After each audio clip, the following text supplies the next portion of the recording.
Africa ने अब दिशा बदल ली है। जहां पहले तुर्की और चीन का दबदबा था, अब वहां भारत के हथियारों को मिल रहा है पूरा भरोसा। कांगो ने कर दिया है बड़ा ऐलान, अब उसकी सेना तुर्की या चीन से नहीं, भारत से हथियार खरीदेगी। और ये सिर्फ एक सौदा नहीं, ये है एक रणनीतिक बदलाव जिसने अफ्रीका में भारत की मौजूदगी को एक डिफेंस सुपर ब्रांड में बदल दिया है। जिस हथियार ने अफ्रीका में भारत की पहचान बदल दी है, उसका नाम है नागास्त्र 1। ये कोई साधारण ड्रोन नहीं है, यह है भारत का अत्याधुनिक, स्वदेशी और रणनीतिक रूप से डिजाइन किया गया आत्मघाती ड्रोन, जिसे भारत की सरकारी संस्था DRDO ने देश की प्राइवेट डिफेंस कंपनियों के साथ मिलकर सिर्फ 10 महीनों में तैयार किया है।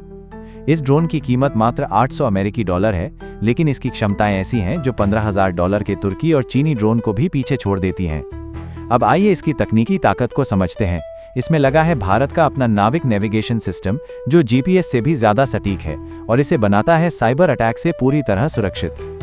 यह 100 किलोमीटर तक उड़ान भर सकता है और दुश्मन के टारगेट को सटीक निशाना बनाकर ब्लास्ट कर सकता है। इसकी एक और अनोखी खासियत है, ये सिर्फ आत्मघाती हमला नहीं करता, बल्कि इसमें पैराशूट रिकवरी सिस्टम भी लगा है, जिससे ये ड्रोन जरूरत पड़ने पर वापस लाया जा सकता है। यानी ये एक रीयूजेबल सिस्टम है। इसका वॉरहेड हल्का है, लेकिन घातक क्षमता जबरदस्त है। इसे इस तरह डिजाइन किया गया है कि भारी लॉजिस्टिक सपोर्ट की जरूरत नहीं पड़ती और ये जंगलों, पहाड़ियों और दुर्गम इलाकों में भी आसानी से ऑपरेट किया जा सकता है।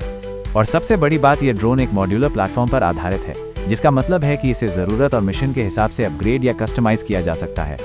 नागास्त्र 1 सिर्फ एक हथियार नहीं है, ये भारत की डिफेंस इनोवेशन की उड़ान है, जो अब अंतर्राष्ट्रीय डिफेंस बाजार में बिना कोई शोर किए धूम मचा रही है। कांगो ने भारत को इसलिए चुना क्योंकि तुर्की और चीन के हथियार या तो महंगे हैं या फिर युद्ध के मैदान में फेल हो चुके हैं। भारत का नागास्त्र 1 लाइव डेमो में कांगो की सेना के सामने हर पैमाने पर खरा उतरा, चाहे वो रेंज हो, स्पीड हो या टारगेट लॉकिंग। और भारत ने सिर्फ हथियार नहीं दिया, बल्कि टेक्नोलॉजी ट्रांसफर, ट्रेनिंग, मेंटेनेंस और हर 6 महीने अपडेट भेजने का वादा भी किया।